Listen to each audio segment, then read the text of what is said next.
नमस्कार दोस्तों, कैसे हैं आप सभी लोग। मैं आशा करता हूं आप बहुत ही अच्छे होंगे, आपकी स्टडी बहुत अच्छे से चल रही होगी।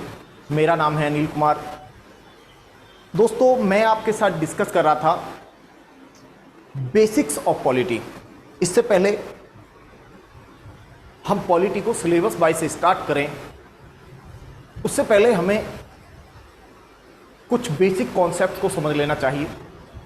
और उन बेसिक कॉन्सेप्ट में कल हमने ये समझने का प्रयास किया। आप देखिएगा, मैं आपके साथ डिस्कस कर रहा हूं इंडियन पॉलिटी एंड कॉन्स्टिट्यूशन।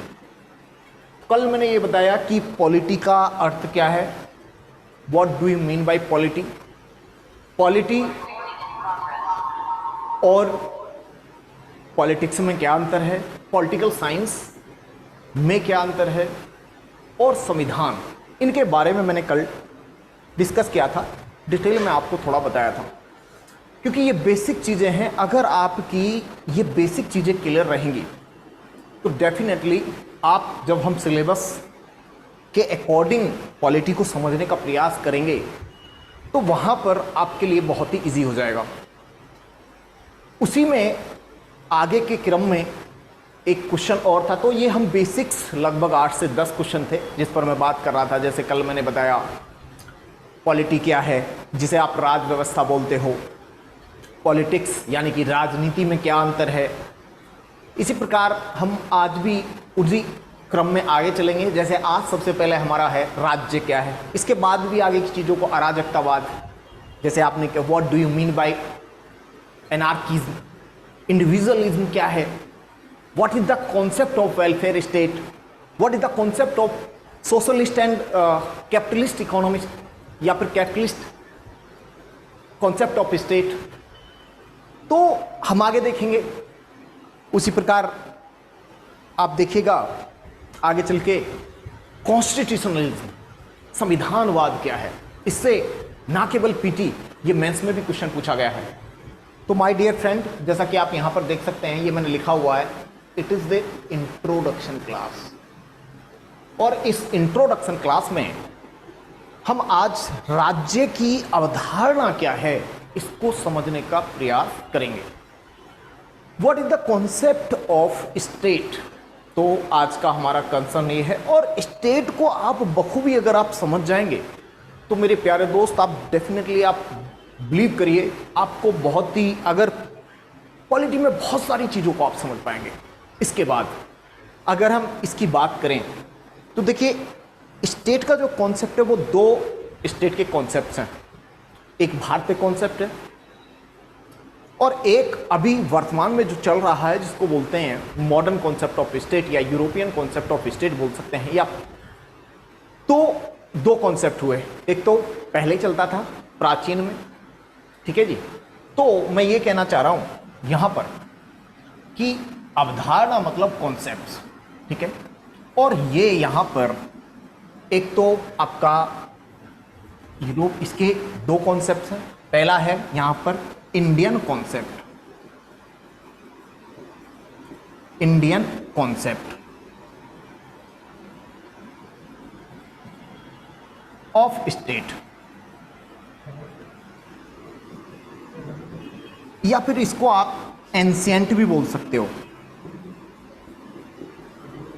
ये एंशिएंट है, एंशिएंट कॉन्सेप्ट है, यानी कि प्राचीन है, पहले चलता था। और एक यहां पर मॉडर्न कॉन्सेप्ट ऑफ स्टेट है, या फिर आप अमेरिका कह सकते हैं, अमेरिकन या यूरोपियन, ठीक है। तो यहां पर आप इसको बोल सकते हैं only modern concept of state, यानी कि आधुनिक अवधारणा क्या है, इस पर हम बात करेंगे। इसकी अगर हम बात करें तो ये भारतीय आप इसको कह सकते हैं।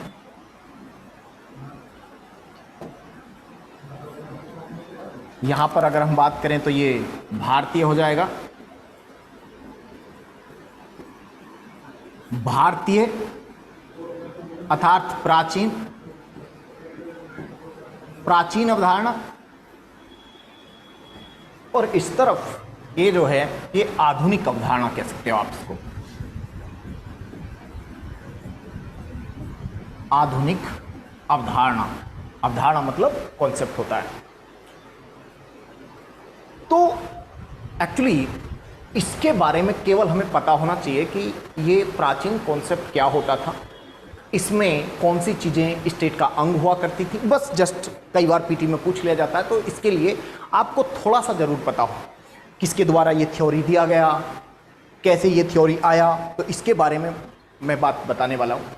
तो मेरे प्यारे दोस्त, ये जो थ्योरी था ये कौटिल्य द्वारा दिया गया। ये किसके द्वारा दिया गया? तो ये कौटिल्य, और कौटिल्य ने एक बुक लिखी अर्थशास्त्र, अर्थशास्त्र, ठीक है, क्या बोलते हैं उसको? अर्थ। और ध्यान से सुनिएगा, अर्थशास्त्र जो है वो पॉलिटी और प्रशासन की बुक है, अर्थशास्त्र की नहीं है, ठीक है। इस अर्थशास्त्र जो बुक लिखा, ठीक है, इस बुक के अंदर उन्होंने सप्तांग थ्योरी दिया, Saptanga theory.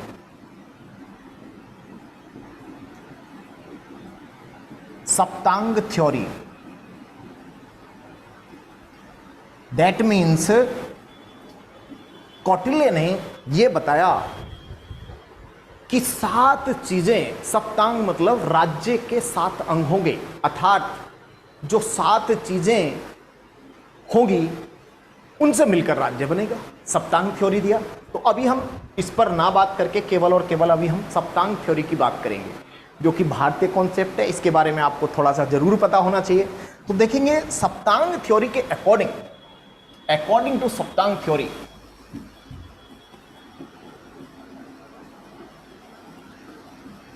According to सप्तांग,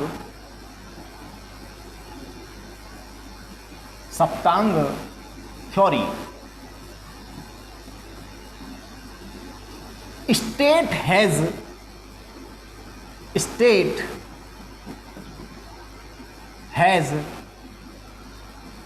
7 parts, यानी कि सप्तांग थ्योरी के अकॉर्डिंग राज्य के 7 अंग होना अनिवार्य था। और ये 7 अंग कौन कौन से थे?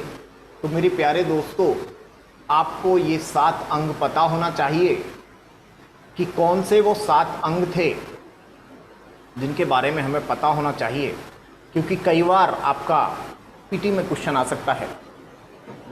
तो सबसे पहले इस सप्तांग थ्योरी में एक राज्य आप किसको कहेंगे? एक राज्य आप उसको कहेंगे जहां पर राजा हो, राजा, अर्थात राजा जिसको आप स्वामी भी बोलते थे, स्वामी। राजा को कई बार स्वामी कहा जाता था, अर्थात किंग, किंग, किंग पहला शर्त हुआ करता था। दूसरा, राजा को सलाह देने के लिए मंत्री होना चाहिए। राजा को सलाह देने के लिए उसको उस टाइम पे कहा जाता था अमात्य, अमात्य, अमात्य, या इसको कई बार आप मंत्री कह सकते हैं। आज भी प्रधानमंत्री को सलाह देने के लिए एक मंत्री परिषद होती है, तो ये एक मंत्री हुआ करता था, यानी कि जो मंत्री होते थे वो सलाह देने के लिए होते। तो दैट मीन्स इनको आप अमात्य भी कह सकते हो या मिनिस्टर्स, मंत्री। तीसरा जो होता था महत्वपूर्ण अंग, उसको हम बोलते थे जनपदा, जनपद, जनपद या जनपदा इंग्लिश में लिखेंगे। जनपद का मीन्स होता है, एक जो जनपद होता है दैट मीन्स वहां पर जो लैंड होती है, जमीन, एंड द पीपल। अभी भाई एक एरिया तो होना चाहिए ना, और उस जनपद में कौन रहेगा? जमीन होगी, और जमीन पर कौन रहेंगे? लोग रहेंगे। तो जनपदा होना चाहिए। देन इसके बाद जो चौथा अंग था वो था कोष, बोलते हैं उसको कोष, कोषा, यानी कि कोष या राजकोष कहिए, राजकोष, राजकोष या कोष कहते हैं। दैट मीन्स ट्रेजरी, इसको क्या बोलते हैं इंग्लिश में? ट्रेजरी। ट्रेजरी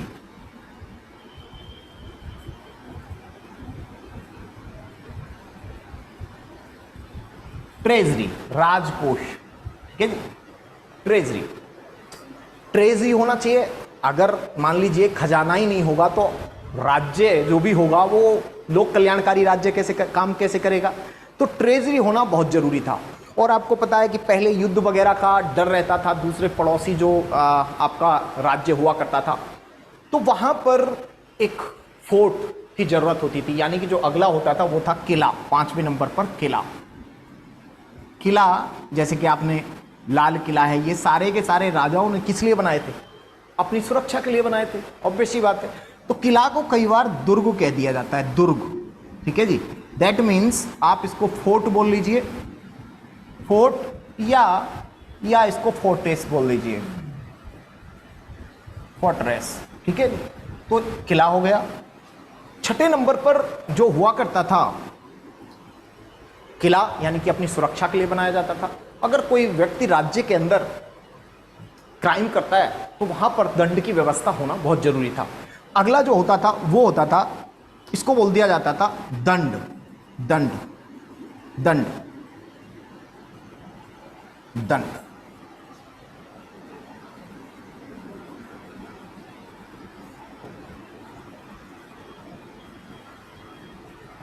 दंड दंड का मतलब होता है यहां पर, यानी कि वहां पर आर्मी की व्यवस्था रखना। आर्मी होना, आर्मी भी बहुत जरूरी था। दंड कौन देगा? तो वहां पर उस टाइम पे आर्मी भी होती थी। जैसे अब आप पुलिस है तो आर्मी का होना, यानी कि या फिर आपका न्याय सिस्टम का होना, ये सिस्टम था इसके अंदर। और 7वां जो महत्वपूर्ण अंग माना गया इसके अंदर, वो माना गया मित्र। मित्र मित्र इसका मतलब है कि आपके मित्र, फ्रेंड अच्छे होने चाहिए। और इसको कहा जाता था मित्र, यानी कि एलाई, एलाई, एलाइज, ठीक है। तो मित्र, तो माय डियर फ्रेंड, मैंने कहा सप्तांग राज्य का जो भारतीय कॉन्सेप्ट है, अगर आपसे पूछ दे कि भारतीय कॉन्सेप्ट के अनुसार क्या क्या चीजें हुआ करती थी, ठीक है, और इसको मेंस में पूछ दे या पीटी में पूछ दे, तो आप एकदम क्लियर अपना जो है कॉन्सेप्ट हो जाएगा और आप अच्छे से जो है करके आएंगे, ठीक है, नो डाउट। तो मैंने बताया according to Saptanga theory given by Kautilya, ठीक है, तो स्टेट है 7 पार्ट या फिर 7 अंग। राजा, किंग, राजा को सहायता यानी कि राजा को सलाह देने के लिए मंत्री, दैट मीन्स आमत्य, और जनपद, जनपद में कौन चीज आती है? जमीन, यानी कि, और लोग, राजकोष, ट्रेजरी बहुत जरूरी है, किला, दुर्ग रक्षा के लिए बहुत जरूरी था, दंड यानी कि आर्मी, और मित्र, ये हुआ करते। बट मेरे प्यारे दोस्तों, अभी क्योंकि हम पॉलिटी जो पढ़ रहे हैं आज के संदर्भ में, हमें जस्ट इसको जान लेना भर ही बहुत ही मतलब अपने आप में पर्याप्त है। लेकिन हमें जो जानना है वो है यूरोपियन कॉन्सेप्ट, जो कि बहुत ही महत्वपूर्ण है और उसको डिटेल में जानना बहुत ही ज़्यादा जरूरी है। तो अब हम देखेंगे modern concept of state.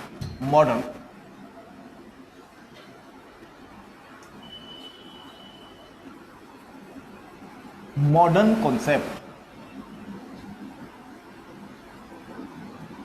Of state, यानी कि राज्य का आधुनिक अवधारणा। राज्य के आधुनिक अवधारणा की अगर हम बात करें तो पहले तो आप इसको समझिएगा, इसके अकॉर्डिंग राज्य क्या है, पहले इसको डेफिनेशन को समझ लीजिए आप, फिर आपको थोड़ा सा पता चल जाएगा।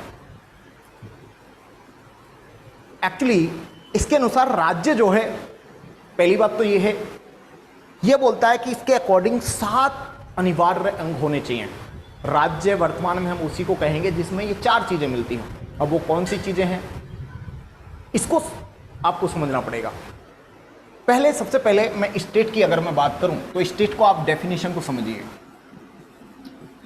स्टेट को समझिएगा आप। स्टेट बोला गया, state is a political concept, state is a political concept. State is a political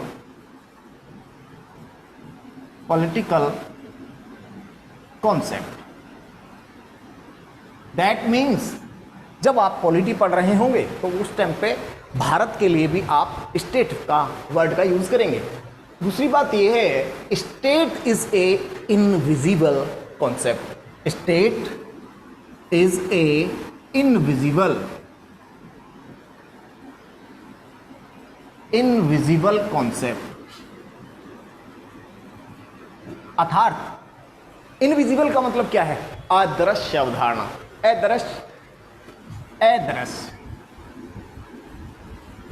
अदृश्य का मतलब क्या हुआ? दैट कांट बी सी, जिसको आप देख नहीं सकते, जिसे देखा नहीं जा सकता। अच्छा आप ये बताइए, मैं भारत के लिए राज्य बोल रहा हूं, कल मैंने बताया था भारत राज्य भी है, राष्ट्र भी है और एक देश भी है। अंतर क्या है? पॉलिटी पढ़ रहे हैं तो भारत के लिए उस टाइम पर राज्य बोलेंगे, जब आप इतिहास पढ़ रहे होंगे तो राष्ट्र बोलेंगे, और जब आप ज्योग्राफी पढ़ रहे हैं तो देश बोलेंगे, कंट्री। तो मेरे प्यारे दोस्त, ये एक इनविजिबल कॉन्सेप्ट है। क्या आपने रियली में आपको एक जगह खड़ा कर दिया जाए तो क्या आप भारत को देख सकते हो? एक्सेप्ट मैप, मैं मैप की बात नहीं कर रहा, नहीं देख सकते। तो it is a invisible concept. और अगला तीसरी बात ये है, state is a inactive concept. That means ये एक अक्रिय अवधारणा है। State is a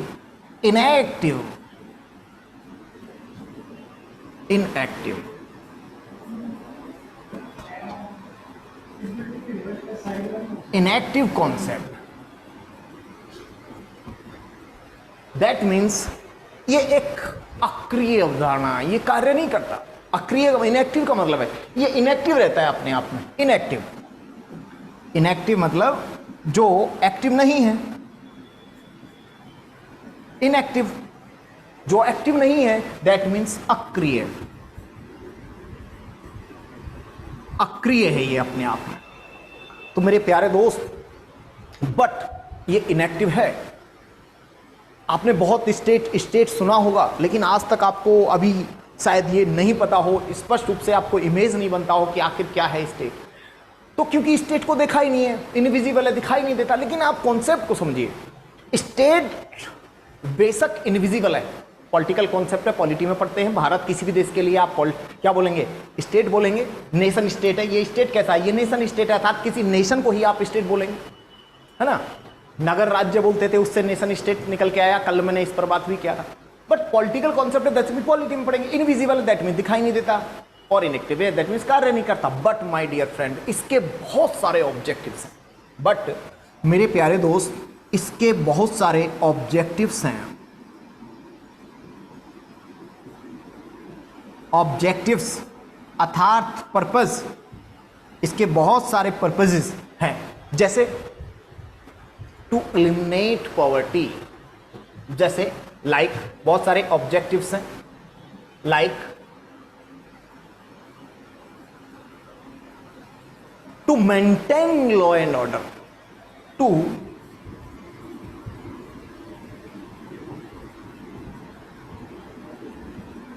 maintain law and order, law and order यानी कि नियम कानून को रेगुलेट करना, मेंटेन करना, नियमित करना।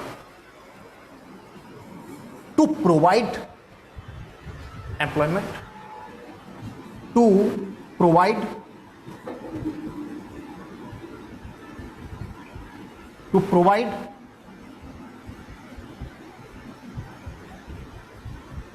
एम्प्लॉयमेंट, इन एम्प्लॉयमेंट को खत्म करना।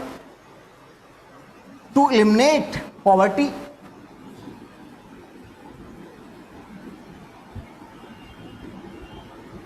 टू एलिमिनेट पॉवर्टी,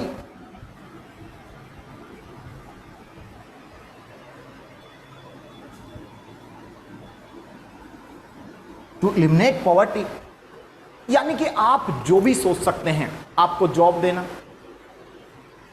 मैंने बता दिया। इन्फ्लेशन को कंट्रोल करना, डिफ्लेशन को कंट्रोल करना, ये सारे के सारे महिला, SC ST, गरीब लोगों को शिक्षा देना, उनका कल्याण करना, अल्पसंख्यकों को के लिए विशेष प्रावधान करना, ये सारे के सारे क्या हैं, राज्य के ऑब्जेक्टिव्स हैं। बट मेरे प्यारे दोस्त, क्योंकि मैंने बताया ये तो ना ही तो ये कार्य करता है, ना ही ये विजिबल है, तो इसके कार्यों को करने के लिए माय डियर फ्रेंड एक विजिबल फॉर्म, एक एक्टिव फॉर्म स्टेब्लिश किया गया। उसी को आप क्या करते हो, उसी को कहते हो आप गवर्नमेंट। अर्थात इसके ऑब्जेक्टिव को फुलफिल करने के लिए, दैट मीन्स मैं कह रहा हूं टू फुलफिल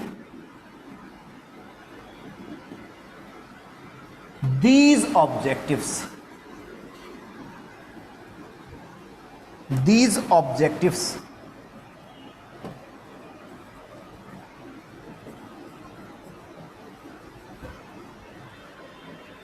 गवर्नमेंट फॉर्म,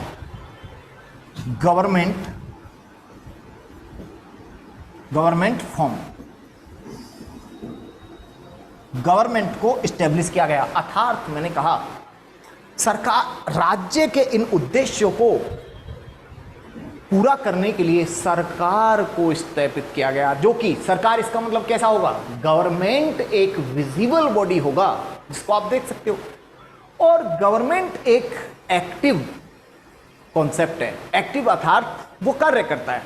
तो माय डियर फ्रेंड, मुझे लग रहा है कि आप राज्य को बखूबी बहुत अच्छे से समझ गए होंगे कि राज्य क्या करता है, राज्य होता क्या है। ठीक है, तो इसके बहुत सारे क्या हैं, पर्पजेज हैं। उनको, क्योंकि ये पूरा नहीं, ये को तो कार्य करता नहीं है, इसीलिए इसके कार्यों को पूर्ति करने के लिए एक विजिबल फॉर्म, एक एक्टिव फॉर्म की जरूरत पड़ी। इसीलिए हमने गवर्नमेंट को इस्टेब्लिश किया। अब आप इसको धीरे धीरे और समझते हैं। चलिए आगे, क्योंकि हमने देखा कि जो इंडियन कॉन्सेप्ट ऑफ स्टेट हुआ करता था वो क्या कहता था, उसमें 7 अंग हुआ करते थे। तो ये बोलता है यूरोपियन कॉन्सेप्ट, या फिर आप बोलो modern concept, according to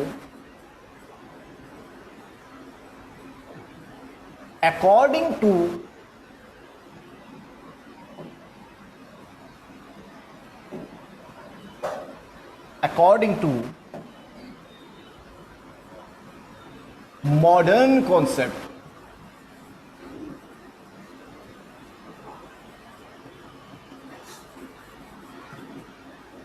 of state, according to modern concept of state, state has 4 components. State has 4 components. State has 4 components. 4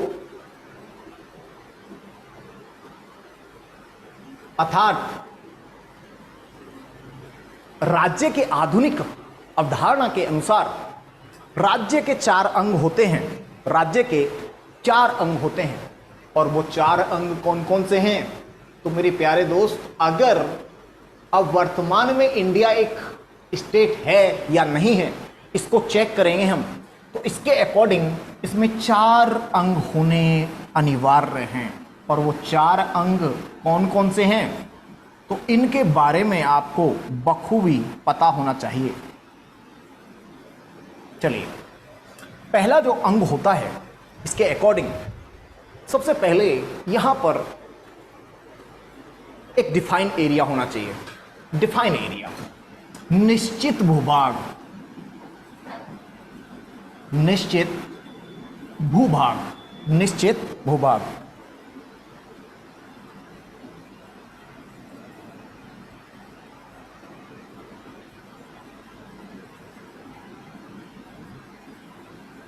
निश्चित भूभाग अर्थात डिफाइन एरिया। क्या बोलेंगे इसको? Define area. Define area, area या टेरिटरी,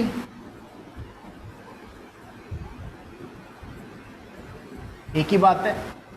डिफाइन एरिया होना चाहिए या टेरिटरी। दूसरा, जब ये डिफाइंड एरिया होगा, क्या आप बताइएगा, भारत का एक डिफाइंड एरिया होगा, उसकी लंबाई चौड़ाई कितने क्षेत्रफल में फैला हुआ, ये एकदम डिफाइन है। ऐसा नहीं है ना भाई, ऐसा तो बिल्कुल नहीं है ना कि भारत है ये और ये श्रीलंका है। तो माय डियर फ्रेंड, आप श्रीलंका को भारत नहीं कह सकते, आप पाकिस्तान को भारत नहीं कह सकते। ये एक डिफाइंड एरिया है, निश्चित इतनी लंबाई है, इतनी चौड़ाई है, इतना इसका क्षेत्रफल है, कितना, ये सारी की सारी चीजें डिफाइन है। दूसरा, यहां पर होने चाहिए लोग, दैट मीन्स दूसरा जो होगा वो होगा जनसंख्या। जनसंख्या अर्थात पॉपुलेशन। पॉपुलेशन होना बहुत जरूरी है। तो पॉपुलेशन भी है भारत के अंदर। अगर हम वर्तमान में बात करें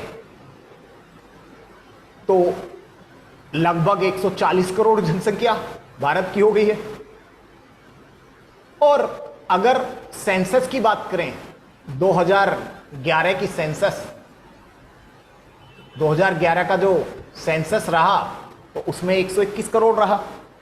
तो अभी तो वर्तमान में हम फर्स्ट पोजीशन पर आ गए हैं। तो मेरे प्यारे दोस्तों, पॉपुलेशन भी है भारत। तीसरा जो अंग है ये बड़ा ही महत्वपूर्ण अंग है और राज्य के जो पर्पजेस हैं, ऑब्जेक्टिव्स हैं, उनको फुलफिल करने के लिए ही इसको स्टैब्लिश किया गया है। तो मेरे प्यारे दोस्त, तीसरा जो होगा इसका वो होगा सरकार, अर्थात गवर्नमेंट। गवर्नमेंट, तो तीसरा जो पार्ट होता है वो होता है गवर्नमेंट। अब एक बात बताइए, गवर्नमेंट अगर ऐसी हो जो देश के आंतरिक दबाव, सेना के दबाव या फिर किसी विदेशी शक्ति के दबाव में कार्य कर रही है, तो वो गवर्नमेंट किसी काम की गवर्नमेंट नहीं है। तो मेरे प्यारे दोस्त, ये गवर्नमेंट भी कैसी होनी चाहिए? ये गवर्नमेंट भी संप्रभु हो। कैसी हो? Sovereign government. अर्थात माय डियर फ्रेंड, चौथा जो इसका पार्ट होगा, अंग होगा, संप्रभुता। That means sovereignty.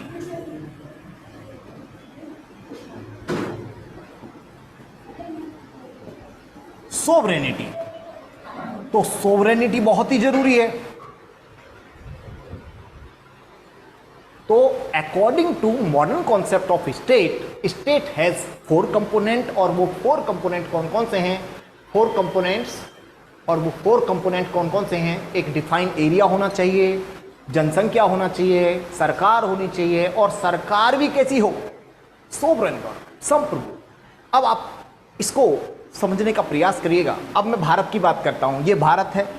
आप बताइएगा, क्या भारत का एक डिफाइंड एरिया है? तो पहली बात तो बिल्कुल सिद्ध होती है, पहली बात डिफाइंड एरिया है। क्या इसके अंदर पॉपुलेशन है? बिल्कुल है पॉपुलेशन। तो 2 बातें तो बिल्कुल ठीक सिद्ध कर रहा है, पॉपुलेशन है। क्या इनको रेगुलेट, लॉ एंड ऑर्डर को मेंटेन करने के लिए, अगर मान लो कि गवर्नमेंट ना हो, ये जनसंख्या क्या करेगी? आपस में ही क्या करेंगे? संघर्ष होगा, आपस में लड़ बढ़ के मर जाएंगे।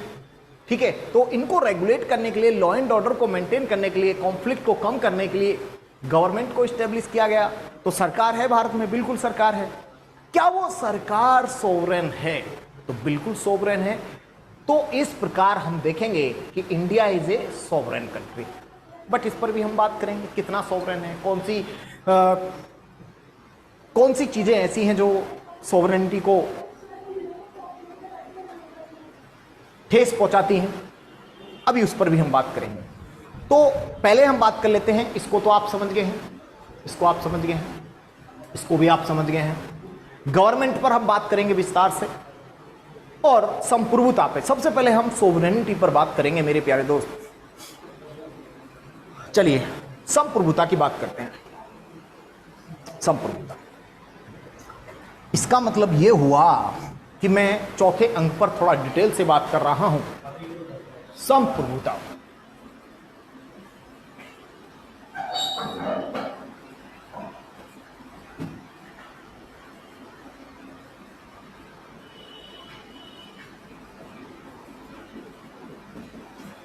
Sovereignty. Sovereignty, first of all आप ये समझिए कि ये होता क्या है। ये एक सरकार की कार्य करने की शक्ति है बिना किसी दबाव के, शक्ति, इच्छा। तो ये क्या है, government work and take decision without any pressure. यानी कि ये एक ऐसी शक्ति है, संपूर्णता एक ऐसी सत्ता है, एक ऐसी पावर है जहां गवर्नमेंट वर्क करती है और निर्णय लेती है बिना किसी दबाव के। यानी कि संपूर्णता क्या है, अगर इसकी डेफिनेशन की बात करें तो सरकार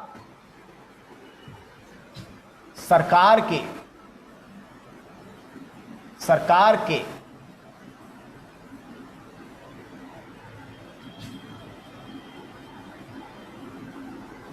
बिना किसी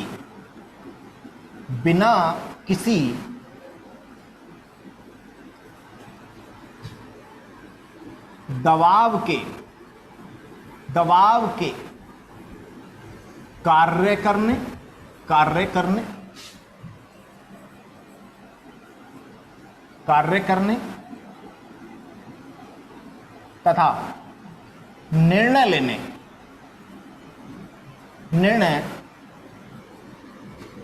लेने की शक्ति को क्या कहा जाता है, संप्रभुता कहा जाता है। That means the power of state, power of government to work and to take decision without any interfere. That means मैंने कहा power of government to work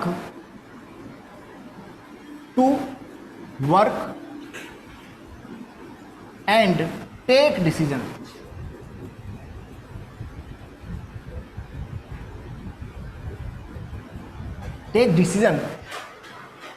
without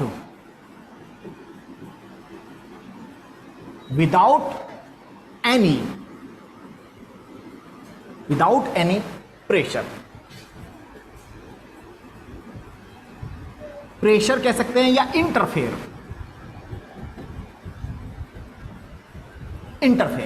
without any pressure and without any interfere. जब सरकार बिना किसी दबाव के कार्य करती है और निर्णय लेती है, इसको बोलते हैं संप्रभुता।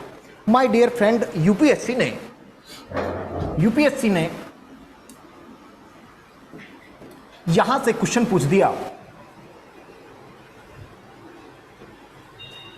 2019-20 के आसपास, यहां से क्वेश्चन पूछ दिया इससे कि ये कितने प्रकार का होता है, इसको यानी कि इसकी डेफिनेशन को लेकर।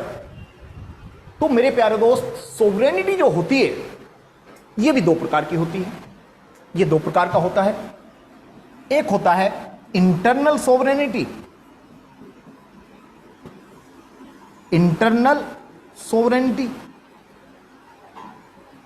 दूसरा होता है एक्सटर्नल सोवरेनिटी, अर्थात आंतरिक संप्रभुता आप इसे कहेंगे, इसको आप कहेंगे बाह्य संप्रभुता, इसको आप कहेंगे आंतरिक संप्रभुता, ये आप इसको कहेंगे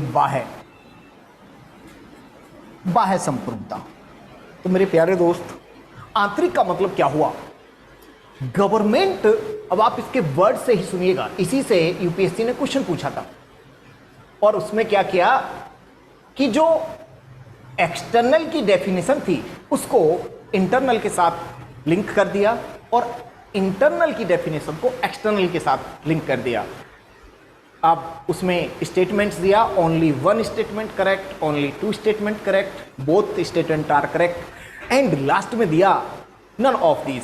यानी कि क्योंकि मैंने बताया इंटरनल की डेफिनेशन को एक्सटर्नल और एक्सटर्नल की डेफिनेशन को इंटरनल के साथ उन्होंने क्या किया था, जोड़ दिया, तो इसका मतलब उसके दोनों ही स्टेटमेंट गलत थे। जैसे अब इंटरनल का मतलब क्या हुआ, government work and take decision without any internal pressure. Internal मतलब within the boundaries of the country. जब सरकार देश की सीमाओं के अंदर बिना किसी दबाव के कार्य करती है, उसे आप आंतरिक संप्रभुता कहते हैं। बिना किसी दबाव अर्थात किसी सेना या किसी भी चीज का दबाव नहीं होता। अभी हम इस पर भी बात करेंगे। तो internal sovereignty means government work and take decision without any internal pressure within the boundaries of a state or country. तो इंटरनल की आ गया आपको समझ में। एक्सटर्नल का मतलब क्या हुआ? Government work and take decision without any external, that means foreign pressure. अर्थात मैंने कहा जब सरकार बिना किसी बाह्य दबाव अर्थात किसी विदेशी दबाव के बिना कार्य करता है, उसको आप बाह्य संप्रभुता कहते हैं। इस पर मैं आपको एक दो एग्जाम्पल देना चाहूंगा मेरे प्यारे दोस्त, समझिएगा। तो आपको ये बात समझ में आ गया है कि आंतरिक संप्रभुता क्या है, इंटरनल सोवरेनिटी क्या है। इसमें एग्जाम्पल देना चाहता हूं। अब आप एग्जाम्पल लीजिए पाकिस्तान। उदाहरण लेते हैं सबसे पहले पाकिस्तान।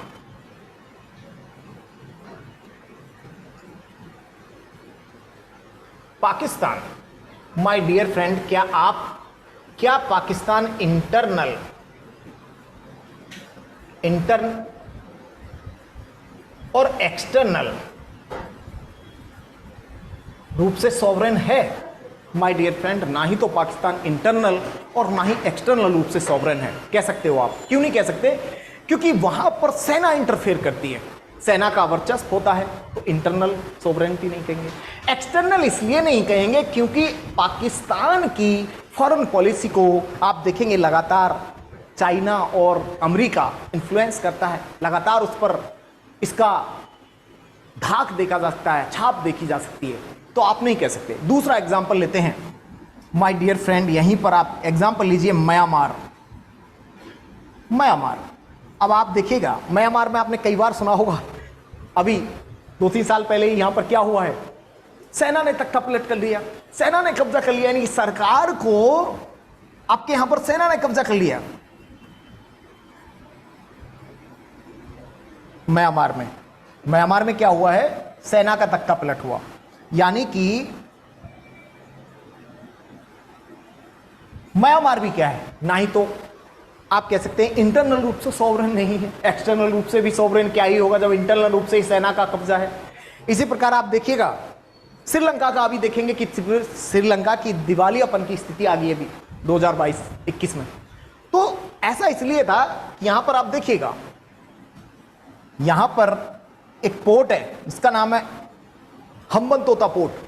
चाइना को 99 साल के लीज पे दे दिया। अर्थात मैं कहना चाह रहा हूं कि श्रीलंका आप देखिएगा तो श्रीलंका की नीतियों को कहीं ना कहीं चाइना क्या कर रहा है, प्रभावित कर रहा है। तो श्रीलंका को भी आप सॉवरेन तो नहीं कह सकते, कम नहीं कह सकते। तो मेरे प्यारे दोस्त, हम यहां पर देख रहे थे कि भाई भारत अब सॉवरेन है या नहीं है, इस पर हम बात करते हैं। तो मुझे लगता है कि मैंने सॉवरेनिटी क्या होता है, संप्रभुता क्या होता है, इसके कॉन्सेप्ट को मैंने आपको बखूबी समझाने का प्रयास किया है और आप समझ भी गए होंगे। ठीक है जी। अब बात आती है कि क्या इंडिया सॉवरेन है।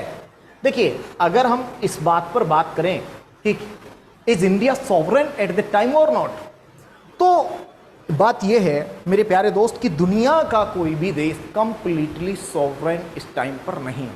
देखिए, आप कंप्लीटली सॉवरेन नहीं कर सकते क्योंकि प्रत्येक देश अपने व्यापारिक हित, अपने नेशनल इंटरेस्ट को ध्यान में रखकर कहीं ना कहीं सॉवरेनिटी के साथ समझौता करता है। तो हमारे यहां पर भी सॉवरेनिटी के एक्सेप्शन देखने को मिल जाते हैं। जैसे एक दो एग्जांपल मैं आपको बता सकता हूं, एक्सेप्शन बता सकता हूं इसके सॉवरेनिटी के। जरा देखिएगा मेरे प्यारे दोस्त, अगर आप ये मैप पर नहीं जाएंगे, बस जस्ट समझाने के लिए है ये वाला एरिया जो आप देख रहे हैं, दैट कॉल्ड POK, अर्थात भारत का ऐसा भाग जो हमारे पड़ोसी देश पाकिस्तान ने कब्जा रखा है, और ये है आपका COK, China occupied Kashmir.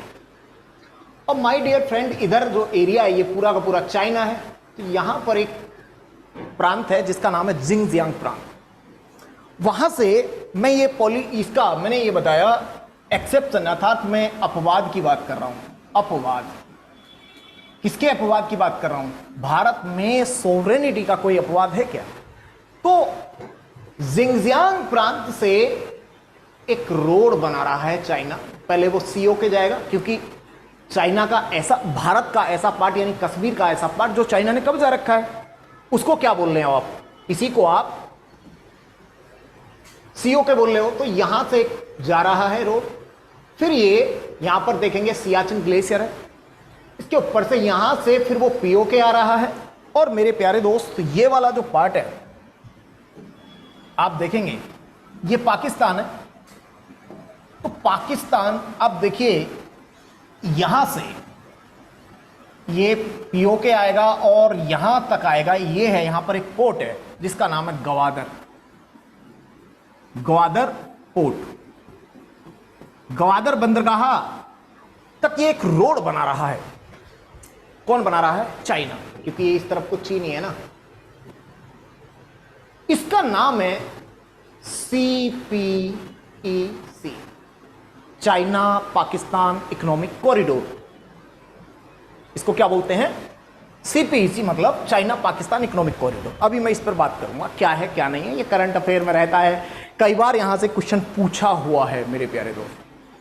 China Pakistan economic corridor यानी कि चाइना पाकिस्तान आर्थिक गलियारा, इसे नाम दिया गया कि इससे अगर ये रोड यहां कर गुजरेगा तो इससे पाकिस्तान का भी विकास होगा। वहां से रोड निकलेगा, जैसे मान लीजिए आपके यहां से कोई हाईवे निकलता है तो ऑब्वियसली आपके आसपास के एरिया का विकास हो जाता है, इसमें कोई डाउट नहीं है। तो चाइना पाकिस्तान इकोनॉमिक कॉरिडोर, जब ये, अब आप बताइए, अगर इंडिया क्या बोलता है? आर्टिकल 1 क्या बोलता है? आर्टिकल 1 है India is A union of state, बोलता है भारत राज्यों का संघ है, और Kashmir is the integral part of the India. जब कश्मीर भारत का इंटीग्रल पार्ट है, अभिन्न अंग, इंटीग्रल का मतलब क्या हुआ? अभिन्न, जिसे अलग नहीं किया जा सकता। तो आप ये बताइए कि ये CPEC कैसे गुजर रहा है? इसका मतलब क्या हुआ? It is the except. ऐसा नहीं है हमने इसका, इस प्रोजेक्ट का विरोध किया है, भारत, इंडिया इसका अपोज करता है, CPEC का कभी समर्थन नहीं करता। लेकिन फिर भी एक आप एक्सेप्शन तो कह ही सकते हैं इसको कि ये संपूर्णता के साथ क्या है? एक अपवाद देखने को मिलता है भारत में। तो कंप्लीटली कोई भी दुनिया में कोई भी देश अब कंप्लीट सोवरेन नहीं कह सकते, लेकिन हम बहुत सारे मायनों में क्या है? संपूर्ण। क्लियर हुआ? तो पहला एक्सेप्शन तो ये हुआ। दूसरा आपको शायद पता होगा, दूसरी मैं बात कर रहा हूं, यहां पर आपको पता है कि ये जो है ये अरुणाचल प्रदेश है। अरुणाचल प्रदेश में ये फर्स्ट एक्सेप्शन है। मैं इस पर अभी दोबारा आऊंगा CPEC पर, पहले आप इसको समझिए। अरुणाचल प्रदेश में आप देखेंगे कि तिब्बत कल्चर मिलता है। यहां पर तिब्बत है नीचे, हालांकि तिब्बत एक, बहुत सारे देश इसको अलग कंट्री मानते हैं, लेकिन एक पॉलिसी है चाइना की, one China policy. That means China बोलता है कि अगर कोई तिब्बत के साथ दोस्ती रखेगा वो मेरा सबसे बड़ा दुश्मन होगा। यानी कि वन चाइना पॉलिसी का मतलब Tibet is the part of the China, और जो इसके विरोध में जाएगा वो मेरा सबसे बड़ा दुश्मन होगा। आपने सुना होगा दलाई लामा का नाम, वो तिब्बत से ही आपके हिमाचल में रह रहे हैं, भारत में आके हमने उनको शरण दे रखी है। भारत का इस मामले पे बड़ा, मतलब आप देखेंगे जब IR पढ़ेंगे तो इस मामले पर क्या है कि कौन कौन से चाइना और भारत के पास कौन से ऐसे मुद्दे हैं जो विवाद के मुद्दे हैं। तो एक तो CPEC हो गया, दलाई लामा का भी तो मुद्दा है, ब्रह्मपुत्र नदी को लेकर भी है। अरुणाचल प्रदेश में मैं ये कह रहा हूं कि ये अरुणाचल प्रदेश को अपना एक अलग राज्य बताता है। भारत का जैसे हमारा एक राज्य है वो अपना राज्य दिखाता है। तो ऐसा क्यों है? तो ये कहीं ना कहीं क्या है, ये भी आप कह सकते हैं कुछ सॉवरेनिटी के साथ हमारा एक प्रकार से ये अपवाद है। क्लियर हुआ?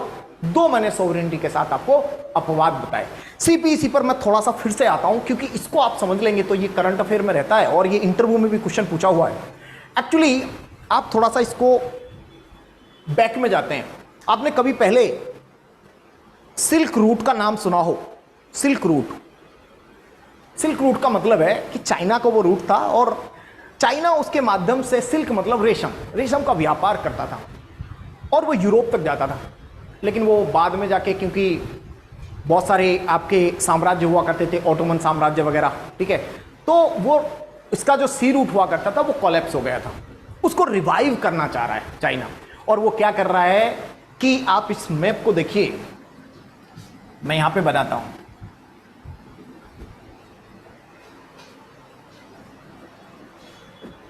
ये यहां से चाइना बताया, यहां से जाएगा, ये हो गया, फिर इसके बाद ये इस प्रकार से ये यूरोप तक जुड़ेगा, यूरोप तक। कहीं पर ये हो सकता है कि सी से जुड़े, कहीं पर इसकी रेल पटरी होगी, रेल पटरी, कहीं पर ये रोड के माध्यम से जुड़ेगा।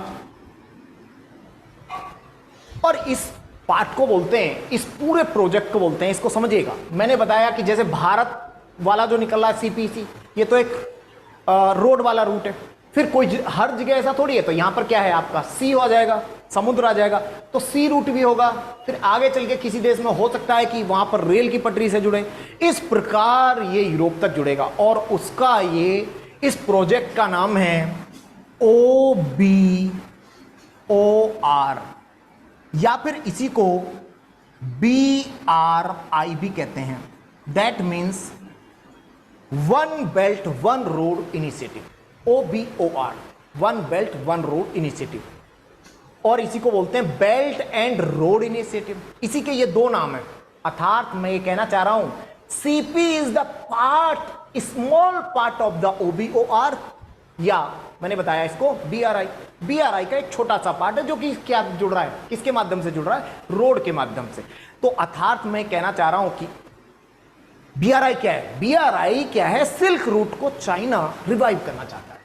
क्लियर बात है, उसी को आप BRI बोल रहे हैं। तो ये था, तो मैंने बता दिया भाई आपको, आप समझ गए होंगे कि आपका संप्रभुता का अपवाद क्या है भारत में। ये सारी की सारी बातों को मैंने आपको क्लियर कर दिया है। तो मुझे लग रहा है ये बात आप समझ गए होंगे। अच्छा, एक चीज को आप समझिएगा, सबको पूछ लीजिए। हाँ, ओके। अब देखिए, मैंने आपको एक कॉन्सेप्ट में आपको समझाना चाह रहा हूं। मैंने बताया India is a state, no problem. देखिए जरा आप, अब बात ये आती है, जैसे मान लीजिए ये आपका एक ह्यूमन बॉडी है।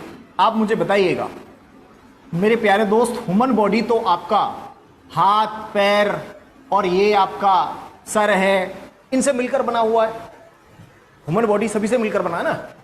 इसी प्रकार मैं कह रहा हूं कि इंडिया इज ए स्टेट, तो इंडिया के अंदर भी तो भाई ऐसे ही होगा ना। इंडिया में भी, अब इसमें मैंने बताया कि भाई राज्य के अंदर 4 चीजें होनी चाहिए। सबसे पहले मैंने बताया कि सबसे पहले डिफाइंड एरिया होना चाहिए, है हमारे पास। दूसरा ये बताया कि भाई यहां पर पॉपुलेशन होनी चाहिए। भाई हमारे पास तो लगभग, अब हम तो दुनिया के सबसे बड़े पॉपुलेशन वाले बन गए हैं, तो दूसरा भी हमारे पास है, पॉपुलेशन है, कोई डाउट है। तीसरा, इसको रेगुलेट करने के लिए भाई हमारे पास क्या है, गवर्नमेंट होनी चाहिए। नो डाउट हमारे पास गवर्नमेंट है, और वो गवर्नमेंट अभी मैंने बताया मेरे प्यारे दोस्त, सोवरेन भी है। सोवरेन भी है, अर्थात संप्रभु भी है। तो इंडिया इज ए स्टेट। आप ध्यान से समझिएगा, मैं ये कहना चाह रहा हूं कि राज्य का सबसे महत्वपूर्ण अंग कौन सा है, जिसके बिना राज्य की कल्पना करना ही मतलब एक प्रकार से बेईमानी होगा, कर ही नहीं सकते। मेरे प्यारे दोस्त, मैंने बताया सोवरेनिटी, संप्रभुता सबसे महत्वपूर्ण है। जैसे हमारी ह्यूमन बॉडी को कौन रेगुलेट कर रहा है, पूरी ह्यूमन बॉडी को, माइंड। ह्यूमन बॉडी का सबसे महत्वपूर्ण पार्ट क्या है, हमारे शरीर का अंग माइंड है। उसी प्रकार राज्य का सबसे महत्वपूर्ण अंग है दोस्तों संप्रभुता, संप्रभुता अर्थात सोवरेनिटी। यानी कि क्यों है भाई सबसे महत्वपूर्ण अंग, अगर सरकार भी है, अगर हमारे यहां पर सरकार म्यांमार की तरह है, सेना ने कब्जा कर लिया, तो वो सरकार किस काम की, जो बिना किसी दबाव के कार्य न कर सके। तो दबाव में काम कर रही है तो क्या मतलब है किसी सरकार का, दबाव के बिना कार्य करे। तो संप्रभुता क्यों है सबसे महत्वपूर्ण अंग, क्योंकि ये सरकार की निर्णय लेने की क्षमता है, और निर्णय सरकार स्वतंत्र रूप से लेती हो तभी आप उसको एक सोवरेन कंट्री कहोगे, अदरवाइज नहीं कहोगे। अब मैं आपसे पूछता हूं, एक और आगे क्वेश्चन करते हैं। आप बताइएगा, आपने सुना होगा United kingdom. You know about United kingdom. मैं तो वर्तमान की बात कर रहा हूं, पहले तो छोड़ ही दीजिए। वर्तमान में यूके को यूनाइटेड किंगडम बोलते हैं ना। अच्छा भाई, एक तरफ है आपका स्टेट, एक है इंडिया, ध्यान से सुनिएगा, इंडिया, और एक तरफ है यूनाइटेड किंगडम।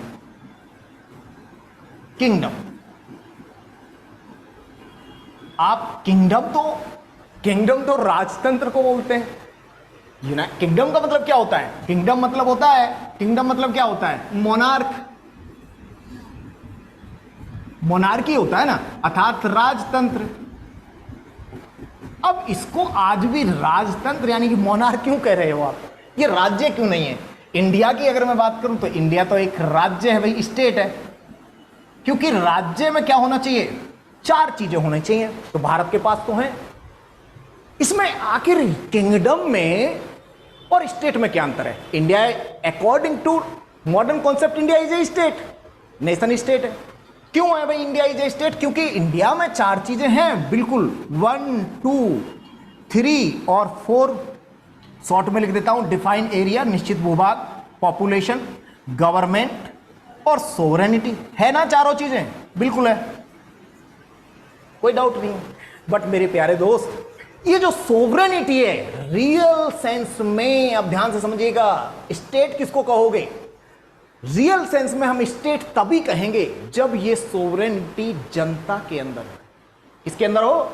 जनता में निहित हो। सरकार की निर्णय लेने की शक्ति, जिसको मैं सोवरेनिटी बोल रहा हूं बार बार, वो किसके अंदर निहित होनी चाहिए? जनता। अब आप ये बताइए, भारत में संप्रभुता जनता के अंदर निहित है या नहीं है? इसको कैसे आप मतलब आप कैसे प्रूव करोगे? बताइए कि भारत में है, माय डियर फ्रेंड। क्योंकि ये स्टेट है, तो भारत में अगर मैं बात करूं तो सोवरेनिटी जनता के अंदर है। क्यों है? क्योंकि यहां पर मैं 2 बातें आपको ऐसी बताता हूं जिसमें हम प्रूव कर देंगे। भारत का संविधान कहां से स्टार्ट होता है? We the people of India. That means हम भारत के लोग, यानी कि संविधान भी सत्ता का स्रोत किसको बताता है? जनता को बताता है। अर्थात ये जो सरकार चुनी जा रही है, कौन चुनना है? जनता चुन रही है। चाहे प्रधानमंत्री हो, राष्ट्रपति हो, तो पहली बात तो ये हो गया कि संविधान की प्रस्तावना कहां से स्टार्ट होती है? हम भारत के लोग, we the people of India. क्या करता है? We the people of India. और माय डियर फ्रेंड, दूसरी बात है, भारत में जो हेड ऑफ स्टेट होता है, that means president of India, it is elected by people. He was elected by people directly और इनडायरेक्टली। जनता सीधे चुनाव नहीं करती, लेकिन इनडायरेक्टली तो करती है। हम एमएलए एमपी को देते हैं, वो उनको चुनते हैं। दैट मीन्स क्या ये वंशानुगत है? हमारे यहां पर राष्ट्रपति, हेड ऑफ स्टेट, मतलब सबसे सुप्रीम पोस्ट भी क्या है? Elected by people. President of India, that means supreme post भी क्या है? Elected by people. That means hereditary नहीं होता। बट माय डियर फ्रेंड, अब किंगडम में आ जाइए। अब इस किंगडम में बस एक बात बताइए, यहां पर पहला, दूसरा, तीसरा और चौथा, नो डाउट डिफाइन एरिया यहां पर भी है, पॉपुलेशन भी होगी यूके में, गवर्नमेंट भी होगी, बिल्कुल आपके प्रधानमंत्री सुना होगा, सोवरेनिटी है तो सही वहां पर, नो प्रॉब्लम, सोवरेनिटी है, लेकिन जनता में निहित नहीं है मेरे प्यारे दोस्त। किसमें निहित है? वहां की महारानी यानी कि सम्राट में निहित है। क्यों? और वो जो महारानी होती है वो वंशानुगत होती है। नहीं आया समझ में? तो एक किंगडम और राज्य में क्या अंतर है, मुझे लग रहा है आप बखूबी बहुत अच्छे से समझ गए होंगे। किंगडम का मतलब कि भैया जो वहां पर आज भी किंगडम है, वो एक अलग बात है कि जो पहले राजा हुआ करता था वो कैसा होता था? वो एब्सोल्यूट पावर रखता था, एब्सोल्यूट किंगडम होता था। एब्सोल्यूट का मतलब उस पर कोई निरंकुश राजतंत्र बोलते थे उसको, निरंकुश, कोई अंकुश नहीं लगा सकता था। बट माय डियर फ्रेंड, आज इस पर अंकुश लगा सकता है। कौन? संविधान। वहां का संविधान है। That means it is the example of constitutional kingdom at that time. अर्थात ये संवैधानिक राजतंत्र है, अर्थात राजा अब सबसे ऊपर नहीं है, संविधान से ऊपर नहीं है।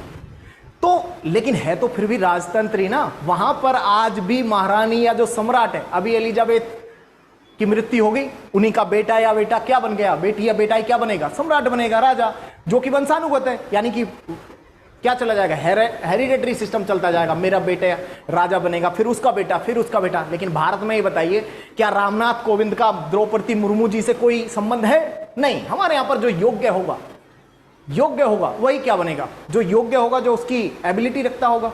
समानता और योग्यता के आधार पर भारत में चुना जाएगा जनता द्वारा।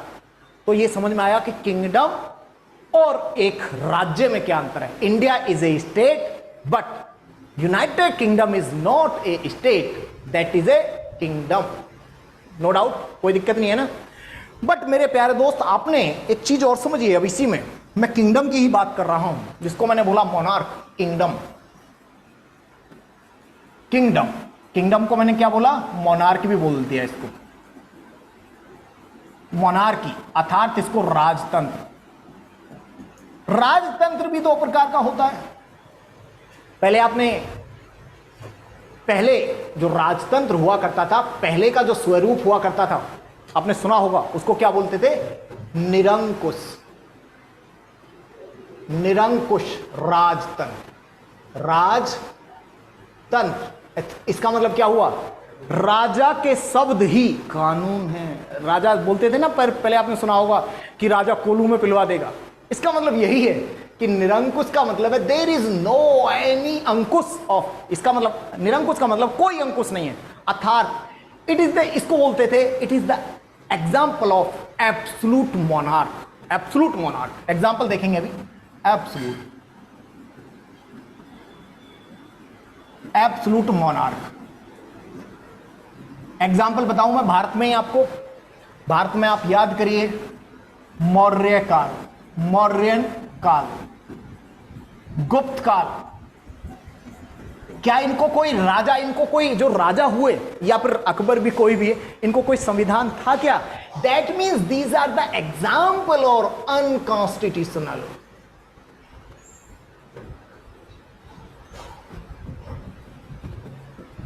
Unconstitutional monarchy. These are the example of unconstitution. These are, इसका मतलब क्या? ये गैर संवैधानिक राजतंत्र के क्या थे? उदाहरण। बट मेरे प्यारे दोस्त, वर्तमान में जो राजतंत्र का स्वरूप है जिसको मैंने बताया, वो एब्सोल्यूट मोनार्क नहीं है। ठीक है, वो क्या है? आपका अंकुश कह सकते हो आप। ठीक है, निरंकुश नहीं, अंकुश राजतंत्र। अर्थात जो अभी मैंने बताया, कौन सा? यूके। क्या है? इसको जो राजा है, अब वहां पर कौन कर रहा है? वो एक सीमा में रहकर ही निर्णय ले सकता है, संविधान से ऊपर नहीं है। अर्थात UK is the example of constitutional monarch.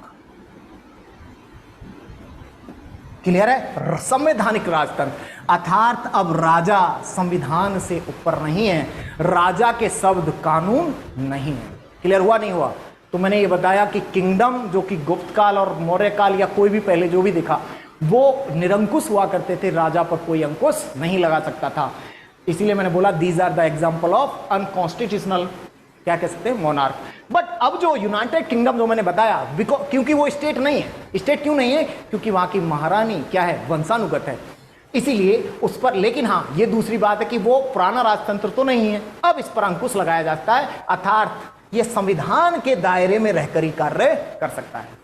तो मुझे लग रहा है कि आप स्टेट के कॉन्सेप्ट को बखूबी समझ गए होंगे। अगर आपका इससे, मुझे नहीं लगता इसके अलावा स्टेट में कुछ बचा हो, जो जीएस पर्पस की बात कर रहे हैं हम, ऑप्शनल की बात नहीं कर रहे हैं, तो स्टेट को आप समझ लेंगे तो पॉलिटी को समझना आपके लिए बहुत ही आसान हो जाएगा। बहुत बहुत धन्यवाद दोस्तों। हम मिलते हैं नेक्स्ट क्लास में, जो कि मैं अभी आपके साथ बेसिक कॉन्सेप्ट को डिस्कस कर रहा हूं। जैसे कि आज हमने देखा, देख सकते हैं आप, क्या क्या मैं डिस्कस किया था। इंडिया स्टेट है, यूनाइटेड किंगडम क्यों स्टेट नहीं है, क्यों नहीं कह रहे हैं, इस पर हमने बात किया। ठीक है, इससे पहले मैंने बताया कि भारत में संपूर्णता भी, ये भी किसके अंतर्गत निहित होनी चाहिए, तो मैंने बताया था ये जनता में। तभी आप रियल में एक स्टेट को स्टेट कहेंगे। अगर वो जनता में निहित नहीं है तो वो स्टेट नहीं हो सकता। भारत में दो ऐसी बातें बताया जो ये तय निर्धारित करता है कि भारत में अंतिम सत्ता जनता के अंदर निहित है, क्योंकि सरकार को भी कौन चुनती है? जनता। 5 साल में अगर जनता, आप जनता के अकॉर्डिंग काम नहीं करोगे, जिसलिए आपको जनता लेकर आई है, तो आपको हटा देगी सरकार। राष्ट्रपति, हेड ऑफ स्टेट कौन चुनता है? भारत की जनता। ठीक है, और मैंने बताया हमारा संविधान की प्रस्तावना भी कहां से स्टार्ट होती है? We the people of India. तो मैंने ये बताया। ठीक है, इसी प्रकार आप देखिएगा, मैं ये बता रहा था कि भाई इस अपवाद किसके? सोवरेनिटी के अपवाद के रूप में मैंने सीपीसी का मेंशन किया था, चाइना पाकिस्तान इकोनॉमिक कॉरिडोर, और ये बताया कि it is a part of BRI, जो कि पहले सिल्क रूट हुआ करता था, चाइना उसको रिवाइव करना चाह रहा है। ठीक है जी, तो ये मैंने बताया 2 प्रकार की होती है संपूर्णता, एक्सटर्नल इंटरनल, सारी बातें बता दिया मैंने। ठीक है, तो ये सारा का सारा क्या डिफाइन है, कौन सा मॉडर्न स्टेट क्या कहता है, ठीक है, इस पर बात किया। ठीक है, मॉडर्न कॉन्सेप्ट हो गया स्टेट का। और इसके बाद मैंने बताया था एक प्राचीन कॉन्सेप्ट भी होता है जिसमें 7 अंग होते हैं राज्य के। वो कहाँ पर दिया गया था? तो वो आपके कौटिल्य द्वारा दिया गया था सप्तांग थ्योरी में। ठीक है, सप्तांग थ्योरी के अकॉर्डिंग राज्य हम उसको कहते थे पहले, जिसमें ये 7 चीजें पाई जाती थी। ठीक है, तो ये मैंने बताया कि हमारा मेनली जो आज का टॉपिक था वो ये था, what is the concept of state, और इसमें हमने भारतीय अवधारणा को समझा और मॉडर्न कॉन्सेप्ट को समझा। और मॉडर्न कॉन्सेप्ट के अकॉर्डिंग मैंने बताया कि भारत क्यों एक स्टेट है, सॉवरेनिटी के संदर्भ में भी बताया, और ये भी बताया कि जनता में अंदर निहित है संपूर्णता। बहुत बहुत धन्यवाद दोस्तों, मिलते हैं हम नेक्स्ट क्लास में फिर से अपने बेसिक्स के साथ। Thank you.